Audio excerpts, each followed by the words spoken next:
Hi everyone.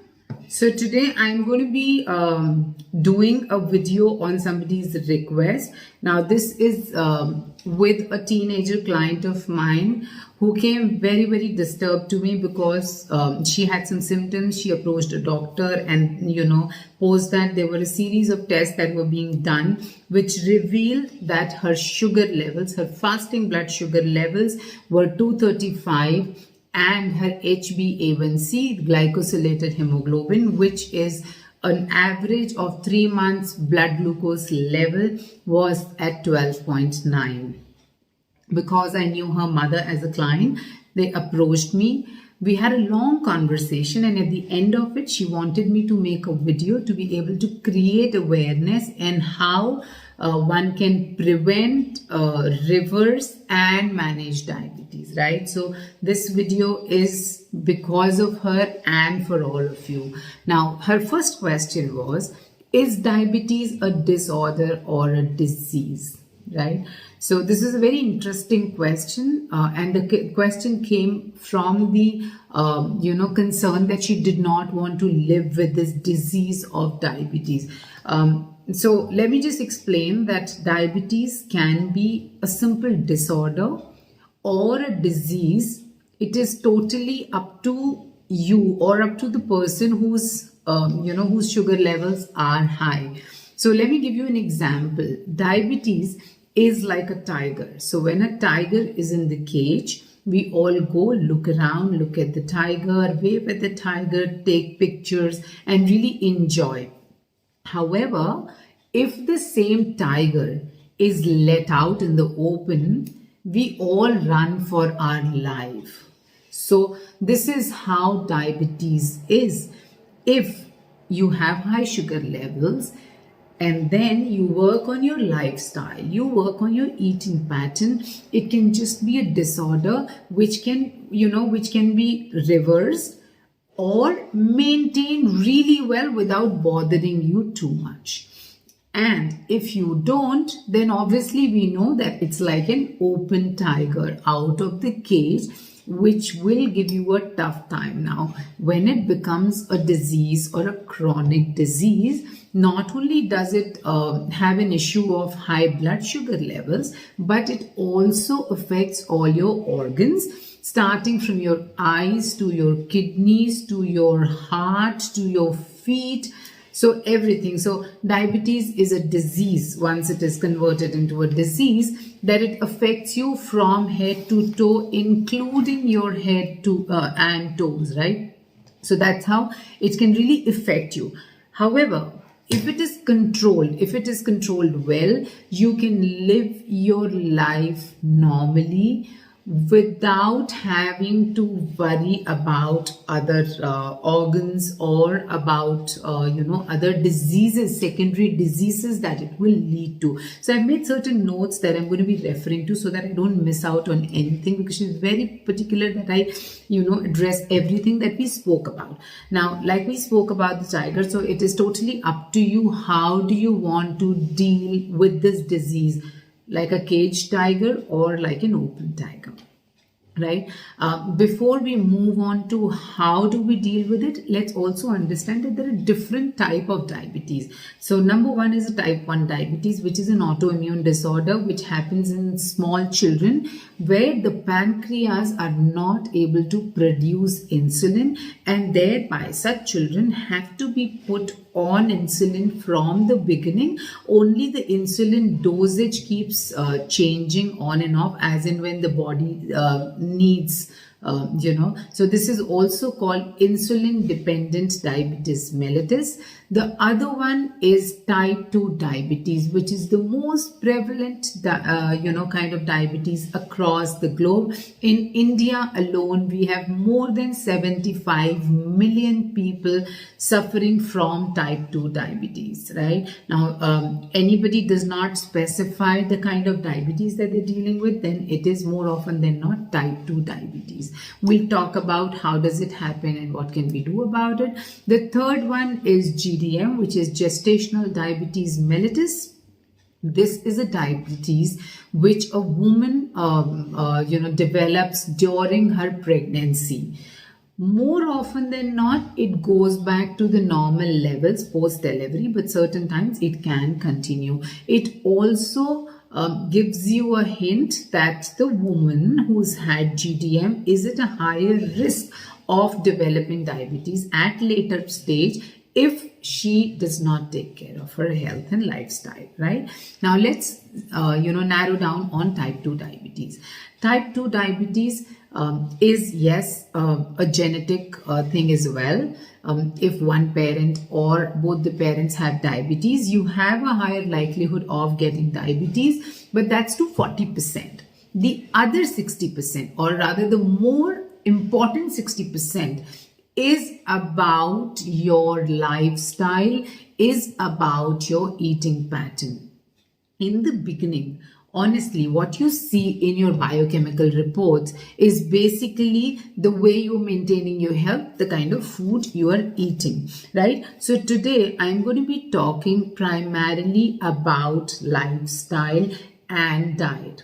So one is diet, and second is people who are physically very, very sedentary, right? Don't move around, just keep eating. So when you keep eating and don't do anything, the normal food of, let's say, dal, roti, sabzi can also become hypercaloric and create a carbohydrate load, create a glucose load in the body. So lifestyle and physical activity is what we're going to be talking about today.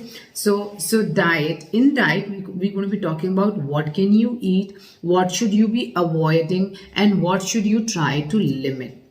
Right, so number one, very, very important, is when you take a plate. First of all, don't take very big plates. Take a medium-sized plate and divide it into first two halves. Sorry for not being able to make a proper half, but yeah, what I'm trying to depict here is half of your plate should be again further divided into two more quadrants. Now, this should be your raw vegetables. And raw vegetable, when I say, I mean the salads and the kinds. And then you have cooked vegetable. I'm sorry if it's not very visible. So I'm saying it's raw and then it's cooked vegetable. So if you look at it, half of your plate is filled with vegetables. And then the other, next quadrant is protein. Very, very important. Now, this is where all your dals, your pulses, your legumes, your meat, your dairy, everything comes in here, and this is extremely important if you have diabetes. The next quadrant is where it should be your carbs. Yeah, so when you look at your carbs, it is your roti, rice, potatoes, bread, pasta, cereals, grains, all of them come here. So divide your plate like this always so that you never go wrong, right? Now, what happens typically in Indian diets is that we eat a very, very carb rich meal. So we have a mountain of rice, or we have 3-4 chapatis, or we have 5 to 6 bread slices, and then we take just a little bit of sabzi for namesake and a little bit of dal, curd sometimes. Salad is a rare appearance in the plate. Now that's where we go wrong. So first and foremost, you have to make sure that unlike our Indian diets, which is 70 to 75% carbs, you cut down and you make a wise plate. You follow this, my plate, follow this portion control. So the first half, which is your raw and cooked vegetable, try and eat that first, because that will make sure that your sugar levels are not spiked, because they release sugar very, very slowly. You don't have a peak and a valley, right? So then you eat your vegetables first, and then your protein, and then you move to your carbs, or you mix your protein and carbs. So for example, you start your meal with your vegetables and your salad, then you have your dal and rice, or then you have your let's say fish and rice, chicken and roti, whatever you want to eat, but follow this. Number two is you need to make sure that you eat slowly, you eat mindfully. That's why you do not end up eating more. Number 3, the other thing is fruits. Now, very, very important. People say, and they have this belief that, okay, it's a fruit, so I can have. Please understand that fruits also have a sugar called fructose, which is, processed by the liver. And hence, if your sugar levels are high, target to have 1 fruit every day or max 2 fruits. Don't go beyond that, and make sure that your sugar levels are controlled. Also, there are high glycemic index fruit and there are low glycemic index fruits. So for you, apple, papaya, guava, pear, oranges, these are the kind of fruit, jamun, strawberries, these are the kind of fruits that you should be really looking at. And avoid fruits like banana, grapes, chiku, mango. These are direct glucose. So there are ways of having these fruits, and I've spoken about it in one of my previous videos. So if you want to see how to consume those kind of fruits, please go back to my old video and listen to it. But you make sure that you are consuming low GI foods on daily basis. Next on my list that I've noted down is about oils. So what happens is we say, okay, instead of my usual mustard oil, I am going to start using olive oil because that's healthier. And then you end up overdoing it. Overdoing is a killer when you have metabolic disorders or diabetes.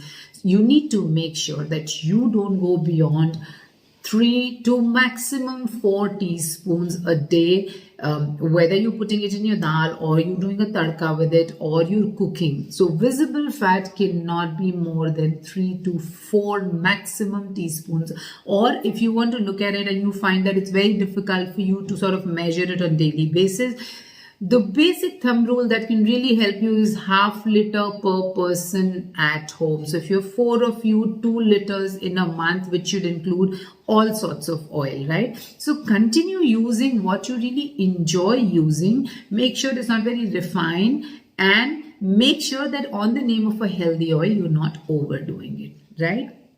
Next is that people have this belief that instead of rice, let me just have it with millets so that my sugar is controlled. Again, portion comes in picture. Number 2, you have to be very careful. What I recently saw was mind-boggling, because why did we move to millets? Millets are cost effective. Millets are rich in fiber. Millets have better nutrition. But to my surprise, now even millets are being polished and sold. They're also shining like pearls. Then what is the point? Then it's as bad as a polished rice. What is the reason that a dietitian or a doctor will say avoid rice? Because it is polished, it will raise your sugar level. If you take polished millets, it's going to have the same impact. And thereby, you need to make sure that whether you're using rice or millet or atta, it is unpolished and whole in nature to be able to maintain your sugar levels. What you need to avoid is refined and processed and junk, and not really avoid rice or avoid roti, right? So portion control, like we said, 1 to 2 fruits a day. Use unpolished things. Half of your plate to be of raw vegetables and cooked vegetable, and protein is extremely important when you have diabetes. Now the next thing that I want to talk about, and the last thing, is superfoods. Now these superfoods are the buzzword in the market, right? We talk about garlic, turmeric, cinnamon, ginger, right? So yes, they are good. They are good foods. They have a lot of good properties, and they are good for diabetes also. But that does not mean that just because you're consuming these foods, you can do everything. And these products are supposed to be taken as in minuscule quantity. You can't just have turmeric capsules and manage your diabetes. You need to turn around your lifestyle if you want to manage your diabetes. You can't just, have cinnamon shots and manage your diabetes. So these superfoods can be part of your diet, and the major factor would be still your lifestyle. And the last thing that I want to talk about is physical activity. You need to make sure that you're working out at least 5 to 6 days a week, which is a mix of cardio, strength training, and stretching, which is for stamina, because sometimes you do tend to feel low on energy. So workout will also help you. Also, make sure that you hydrate yourself well and sleep well. The last thing is, make sure that you check your sugar levels in a good trusted lab once in 3 months to stay on top of it, and you know what changes you need to make. Stay in constant touch with your nutritionist, with your doctor, and reverse this disorder. It can just be a well-managed disorder and not a disease. Hope this video has really helped you. Thank you for watching.